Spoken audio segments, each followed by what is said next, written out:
কলকাতা শ্যামাসুন্দরী মায়ের টানে আজকে পৌঁছে গিয়েছিলাম সুকিয়া স্ট্রিট। কীভাবে গেলাম সমস্ত কিছুই তোমাদেরকে ব্লগের মাধ্যমে শেয়ার করব। তাহলে দেখতে থাকো ব্লগটা শেষ অবধি। আমরা কলকাতার পাতিপুকুরের এখান থেকে 227 বাস নাম্বার নিয়ে নিয়েছিলাম, বাস ধরে চলে গিয়েছিলাম। তোমরা যদি প্রথমবার গিয়ে থাকো আর কলকাতার পাতিপুকুর থেকে উঠে থাকো বাসে, তাহলে তোমরা বাস কন্ডাক্টরকে বললেও ওরা নামিয়ে দেবে। এছাড়াও 30D 30B বাসও যায়। তো আমরা হিসেব মতন বাস কন্ডাক্টরকে বলেই এসেছিলাম। নেমে গেলাম কলকাতা হোমিওপ্যাথি মেডিকেল কলেজের ঠিক সামনে সুকিয়া স্ট্রিটে, মানিকতলা যাওয়ার ঠিক আগের স্টপেজ। তো এখানে নেমে গলি বরাবর যদি কনফিউজড হয়ে যাও, দেখে নেবে গলির সামনেই মা পার্বতী দেবীর একটি ছোট্ট মন্দির রয়েছে, তাহলে ভাববে ঠিক জায়গাতেই নেমেছো। আর তার ঠিক অপোজিটে এরকম ফুলের ডালি সাজিয়ে নিয়ে বসে রয়েছে একটি ছেলে। তো তার কাছে আমরা সমস্ত ডিটেলস শুনলাম, আর চালকলার সব কিছু সাজিয়ে ছেলেটা দিল আমাদের হাতে। কারণ শ্যামাসুন্দরী মায়ের প্রিয় প্রসাদ হলো চালকলা। তোমরা বাড়ির থেকেও নিয়ে আসতে পারো বা এখান থেকেও কিনতে পারো। আমরা এখান থেকে নিয়ে নিলাম আর গলি বরাবর হাঁটতে শুরু করলাম। দেখলাম একটা সরু গলি রয়েছে যেখানে অনেক ভিড়, আর বাইরে এরকম জুতো খোলার ব্যবস্থাও রয়েছে। তো আমরা জুতো খুলে ভেতরের দিকে এগিয়ে গেলাম। আর আমরা 7:30টায় পৌঁছেছিলাম বলে অনেক ভিড় পেয়েছিলাম। দক্ষিণা দিয়ে নাম লিখিয়ে আরও সামনের দিকে এগিয়ে গেলাম।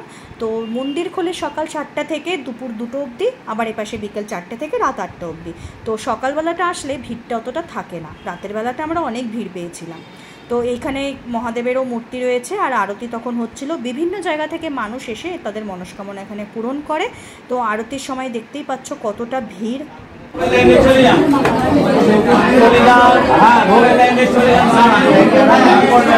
আরতি হয়ে যাওয়ার পর এত বড় ভিড়ে দাঁড়িয়েছিলাম ভোগের জন্য। ভোগ খাওয়ার লাইন এতটাই পড়েছে, সকালবেলা আসলে হয়তো এতটা লাইন পড়তো না।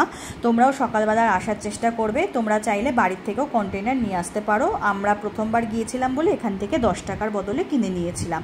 মায়ের এক অলৌকিক ঘটনা রয়েছে। মা নাকি অমাবস্যা তিথিতে পুরো এলাকাতে ঘুরে বেড়ায়। পুরোহিতরা নাকি অনুভব করেছে মায়ের পায়ে নাকি ধুলো লেগে থাকা অবস্থাতেও দেখতে পেয়েছে। বিশ্বাসে মিলাই বস্তু, তর্কে বহুদূর। বিভিন্ন মানুষ বিভিন্ন জায়গা থেকে এসে তাদের মনস্কামনা পূরণ করেন, আর এখানে এসে বসেও ভোগ খায়। তো মাকে সামনাসামনি দেখো কত অপরূপ লাগছে। প্রথমবার আমাদের এসে অভিজ্ঞতা ভালোই ছিল। তোমাদের তো সমস্ত বিবরণ দিয়েই দিয়েছি, তোমরা চাইলে এখানে আসতেই পারো। তোমাদেরও খুব ভালো লাগবে আমাদের মতো এখানে এসে। বাড়ি থেকে ফিরছি, পুজো দেওয়া হয়ে গেছে। আমার টিপটা একদমই হালকা হয়ে গেছে। আমাকে তো দুবার করে পড়িয়েছে, আর আমাকে একবারও পড়ালো না।